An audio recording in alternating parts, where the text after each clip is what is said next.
আসসালামু আলাইকুম ওরহমতুল্লাহি তাআলা ওয়া বারাকাতুহু। সম্মানিত ফেসবুক ভিউয়ার্স, প্রিয় বন্ধুরা, যারা দেশ এবং প্রবাস থেকে এই মুহূর্তে আমাকে শুনছেন, পরবর্তী সময়ে শুনবেন, সকলকে আমার পক্ষ থেকে আন্তরিক মোবারকবাদ। পূর্বে ঘোষিত কোনো সংবাদ না দিয়ে হঠাৎ লাইভে আসার বেশ কিছু দুঃখজনক কারণ নিয়ে আপনাদের সামনে কিছু কথা আমি শেয়ার করতে চাই। আপনারা কে কোথায় থেকে আমাকে শুনছেন, আমার সাউন্ড সিস্টেম অথবা আমার কথা শোনা যাচ্ছে কিনা একটু জানাইলে উপকৃত হব ইনশাআল্লাহ। যে কয়েকটি বিষয় নিয়ে কথা বলতে চাই। নাম্বার 1, কথা বলতে চাই যে আসলে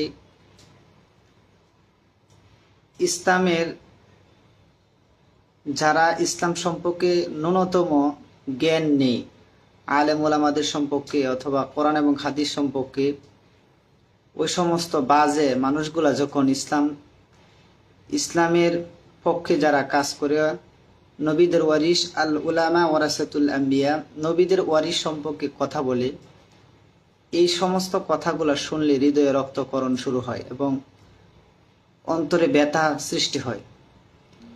সেই বিষয় নিয়ে আপনারা সকলেই অবগত আছেন যে কিশোরগঞ্জ জেলার একজন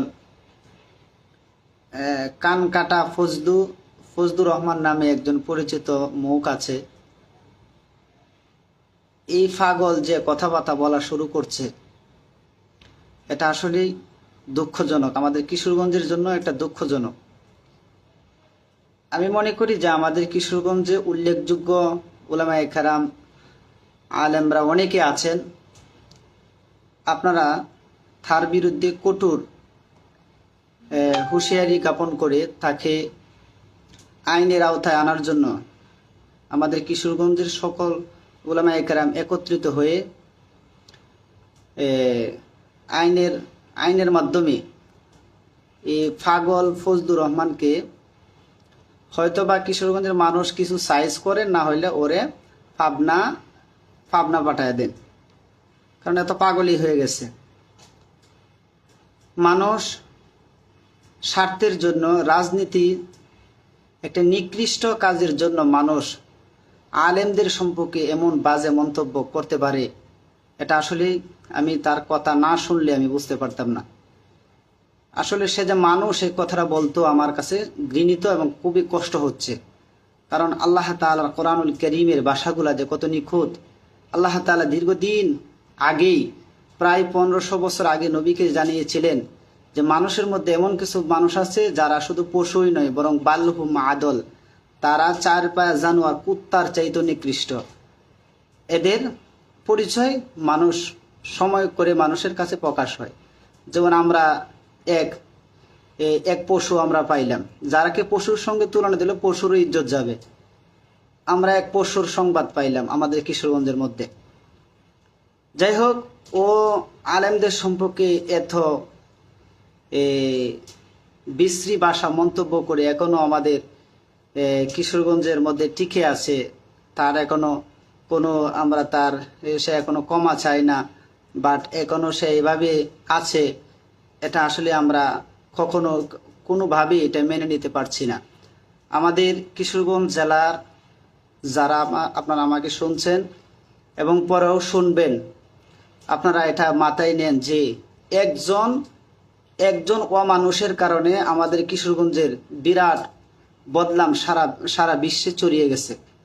এই অমানুষটাকে, এই পশুটাকে নির্ধারিত জায়গা থেকে একে আবদ্ধ করার দরকার।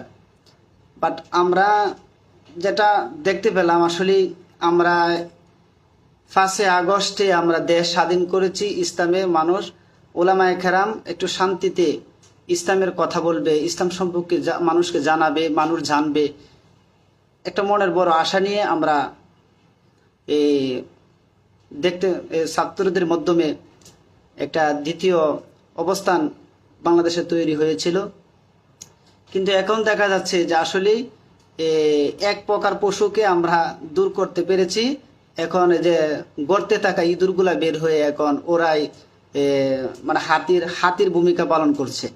যাদেরকে আমরা বিগত 3 বছর 5 বছর আগে ওদের ওদের কোনো কথা, নাম, নিশানা এবং তাদের কোনো অস্তিত্ব ছিল না, আর এখন ওরা মানে যে গর্তের ভিতর থেকে বের হয়ে ওরা এখন সিংহের মতো গর্জন করছে। আসলে জাতি আপনাদের সম্পর্কে অনেক জানে যে আপনারা যে আসলে কেমন পালোয়ান। এটা জাতি বিগত 17 বছর দেখেছে আপনারা কেমন পালোয়ান ছিলেন। আপনাদেরকে তো আমরা রাস্তাঘাটও পর্যন্ত পাই নাই যখন আমরা মাঠে ছিলাম, এবং প্লাস যখন আমরা মাঠে ময়দানে কথা বলতাম, ওই সময়ে যখন আলেমদেরকে এই নির্জন প্রক্রিয়া চালানো হয়েছিল সেই সময়ে শেখ হাসিনার আমলে, তখন তো আপনাদের কোনো এই যে আপনাদেরকে বাতাসেও খুঁজ পাওয়া গেছে না, আপনাদেরকে চোখে দেওয়ার মতো খুঁজে পাওয়া যাচ্ছে না। আর এখন 5ই আগস্টের পর থেকে আপনারা আপনারা দেশে যা করতেছেন, আমার মনে হয় স্বৈরাচার শেখ হাসিনা 17 বছরে যা করেছে আপনারা বিগত এই 10 মাসে, এই 10 মাস রানিংয়ে এর চেয়ে বেশি আপনারা মানে পাগল মাতাল এবং অমানুষের আচরণ আলেমদের সাথে করতেছেন, এবং প্লাস এটা আপনারা করে আমাদেরকে দেখাচ্ছেন। যাই হোক, আমি আপনাদেরকে একটি উপদেশ দিই। আপনারা আমরা ছোট হইলেও আপনাদেরকে একটা উপদেশ দিই, শুনে রাখেন। ভালো হয়ে যান, ভালো হইলে ভালো থাকবেন। আর যা শুরু করছেন যদি এমনটা করেন, তা আপনাদের এই বাংলাদেশের মানচিত্রে আপনাদের নাম নিশানা এই পৃথিবীর কোনো মানুষ যখন আপনাদেরকে স্মরণ করবে, তখন আপনাদের নাম শোনার সঙ্গে সঙ্গে আপনাদের তুতু দিবে, মানুষে তুতু দিবে। এই জন্য আপনাদেরকে আমি স্মরণ করাচ্ছি যে ভালো হয়ে যান।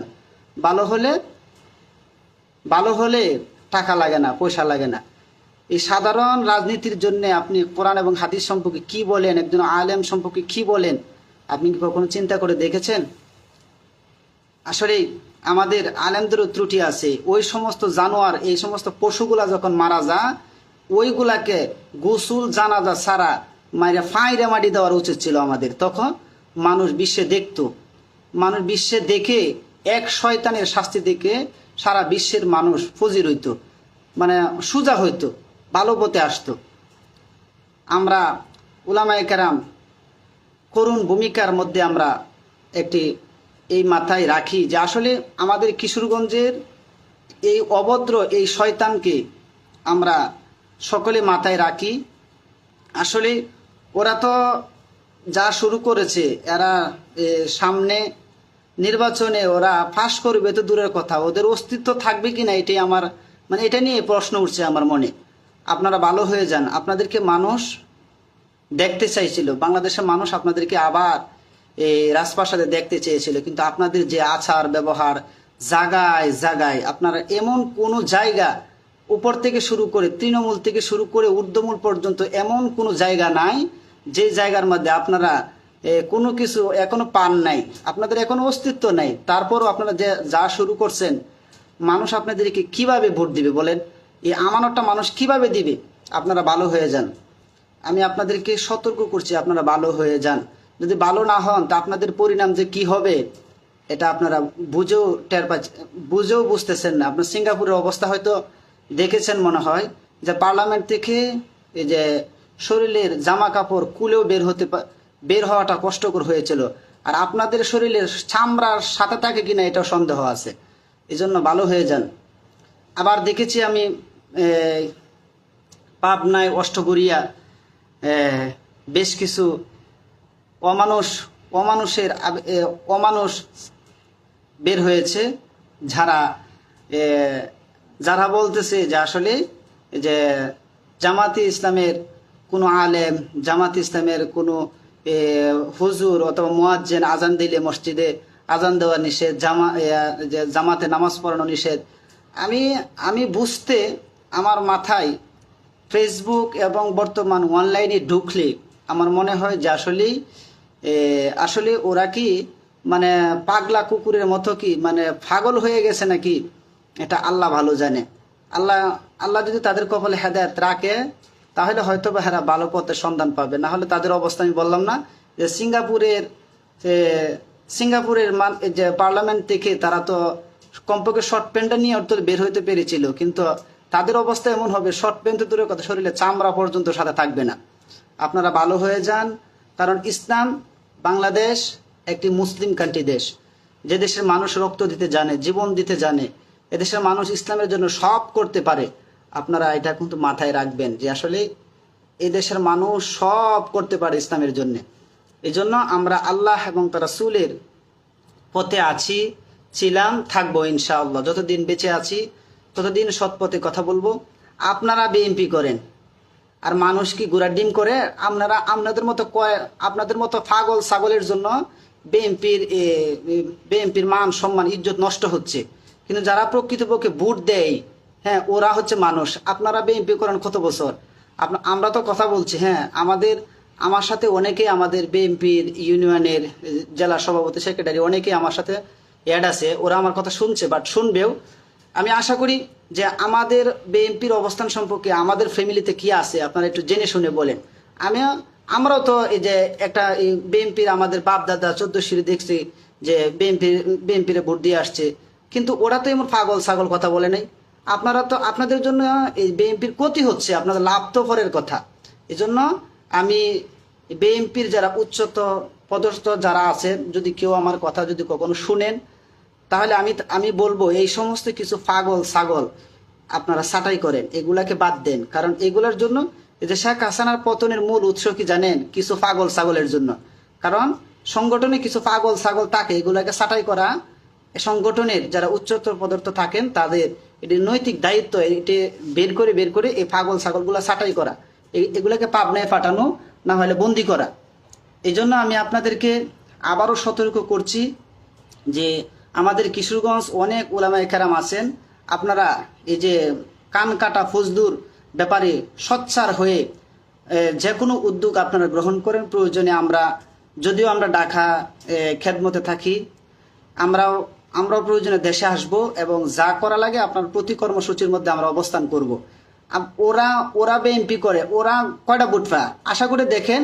এই যে ছাগল এই কথাগুলো বলছে কান কাটা ফজলু, এই ফজলুর বউয়ে অথবা তার ফ্যামিলি এবং তার আত্মীয় স্বজন রক্তের ব্লাড সম্পর্ক যারা আছে, ওরাও কেউ পাগলকে ভোট দেয় কিনা সন্দেহ আছে।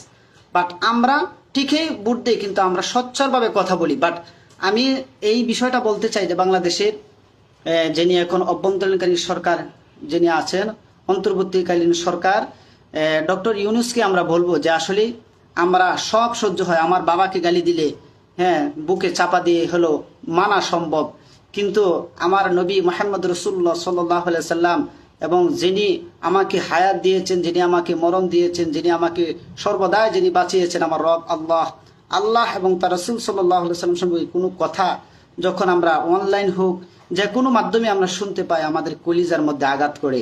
আমি আপনাদেরকে আবারও বিনীতভাবে অনুরোধ করছি, আপনারা আল্লাহ এবং তার রাসূল উলামায়ে কেরামদের সম্পর্কে কোনো কথা বলবেন না। আপনারা রাজনীতি করেন, এটা আসলে বর্তমানে রাজনীতি হলো ফ্যাট পূজারি।